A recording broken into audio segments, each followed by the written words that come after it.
میں 1997 میں قبلہ کے پاس تعلیم حاصل کرنے آیا تو میری والدہ نے قبلہ مصطفی صاحب کے ہاتھوں میں ہاتھ دیتے ہوئے کہا کہ میری آرزو ہے جس طرح آپ اللہ رسول کی لوگوں کو باتیں سناتے ہو یہ بھی سنایا کریں۔ وہ 2 سال بعد اللہ کے پاس چلی گئی، راضی بار رضا ہے، ہم نے بھی چلے جانا ہے، لیکن جانے والے تڑپاتے بہت ہیں، مرنے والے یہ بات کیا جانے، جینے والوں پہ کیا گزرتی ہے۔ آج ان راہوں کا راہی ہوں، میں پورے پاکستان میں جاتا ہوں، بڑی عزتوں سے نوازا جاتا ہوں، لیکن کبھی کبھی دل میں یہ خواہش ضرور پیدا ہوتی ہے کہ ماں ہوتی پردے میں بیٹھ کے سنتی تو قد کتنا بڑھتا۔ انسان آرزو کرتا ہے کاش میرے ماں باپ ہوتے تو یہ سر پر عزت کی دستار دیکھتے، اپنوں کے بغیر زندگی بڑی ادھوری ہوتی۔ یہ انسانی فطرت ہے بھائی کہ انسان آرزو کرتا ہے کاش میرے ماں باپ ہوتے تو یہ بہار دیکھتے، اور میرے نبی مسلح امامت پہ کھڑے ہیں یار، اور ماں یاد آ گئی۔ اور میرے نبی کی والدہ کب بچھڑی؟ جب حضور کی عمر 6 سال تھی۔ ابوا نامی ایک بستی آئی جہاں میرے نبی کی والدہ آ کر کے رک گئی، بخار نے آ گھیر لیا، اور آپ جان گئی کہ یہ بخار جان لے لے گا۔ وقت رخصت ام ایمن کو کہا کہ میرے بیٹے کو باحفاظت عبد المطلب تک پہنچا دینا۔ پھر حضور کو پاس بلایا، ادھر بچپنے کی معصومیت، پیشانی میں نبوت کا نور، ماں بیٹے میں کھپ سی گئی، دو ایک باتیں کی اور پھر ہمیشہ کے لیے پہاڑوں میں سو گئی۔ فرمایا بیٹا ہر نئی چیز نے پرانا ہو جانا ہے، ہر باقی نے فنا ہو جانا ہے، بیٹا میں بھی جا رہی ہوں لیکن سنو میرا ذکر باقی رہے گا، اس لیے کہ میں تیرے جیسا پاکیزہ اور ستھرا محمد چھوڑ کے جا رہی ہوں۔ سانسوں کی مالا ٹوٹ گئی، موتی فضا میں بکھرے، ماں سے لپٹے لپٹ کے روئے، ننھے ننھے ہاتھوں سے کالے پتھروں کی قبر بنائی، اس میں آنسوؤں کا چھڑکاؤ کیا۔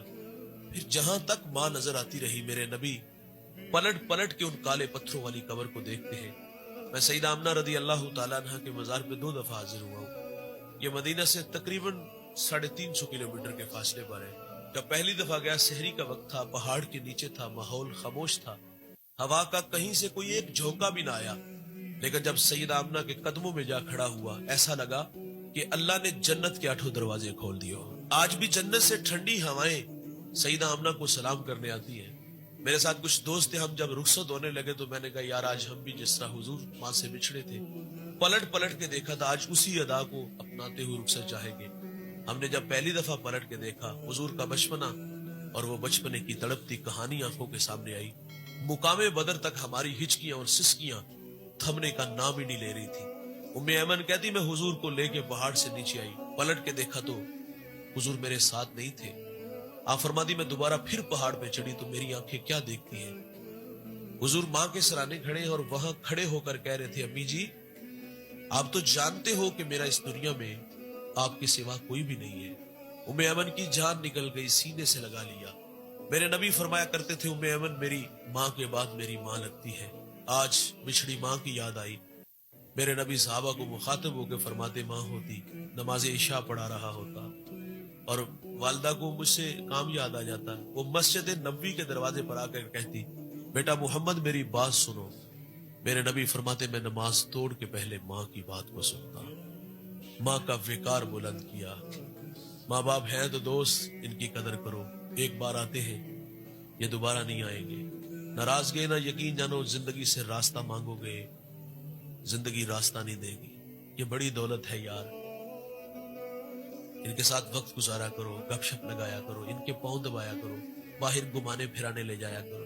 کبھی کبھی ان سے کہا کرو ابا جی کو پرانا یار بیلی ہے، پہلے تو ماضی کے دریچوں میں وہ جھانکے گا، وہ بچپن کی ہنسی یادیں اور وہ بچھڑے ہوئے دوستوں کا پیار، اور جب بیٹا باپ کو بچھڑوں سے ملائے گا تو باپ کتنا راضی ہوگا۔ یہ بوڑھے مرتے دوست اس وقت ہے جب ہم انہیں ٹائم نہیں دیتے۔ ہمارے ہاں ہمیں دھوکہ لگا، اور یہ دھوکہ یہی لگا کہ ہم 500,000 ان کی خدمت کرتے اس لیے ہماری راہوں میں بیٹھے ہوتے، ہمارے پیسوں کے بھوکے نہیں ہوتے یار۔ زندگی میں کمایا بڑا ہوتا ہے اور وہ خرچ بھی ہمارے اوپر کیا ہوتا ہے۔ ماں باپ کی آرزو ہوتی ہے کہ ہمارے بچے اب ہمارے ساتھ کچھ وقت گزارے۔ ہم نے پردیس کے دھکے ان کے لیے کھائے، ہم نے فیکٹریوں میں 18 گھنٹے محنت ان کے لیے کی، خواب دیکھتے دیکھتے بوڑھے ہو گئے یار، اور اب ان کی باری آئی تو ہم نے نظریں چرانا شروع کر دی۔ ایک گھر میں رہ کے ہم اجنبیوں والی زندگی گزارتے، یار آتا ہے کنڈا کھڑکا کے جہاں چاہتا ہے لے جاتا ہے، یار کو دیکھ کر باہیں پھیلاتے اور باپ کو دیکھ کے ہم رستہ بدلتے ہیں۔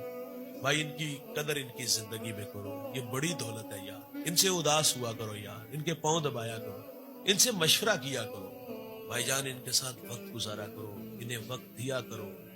زندگی میں اگر کچھ بننا ہے یہاں بھی اور داور محشر کے سامنے بھی تو پھر ان کی عزت کیا کرو. اگر ناراض ہے تو ان سے جا کے معذرت کر لو یار, یہ دوبارہ نہیں آئیں گے.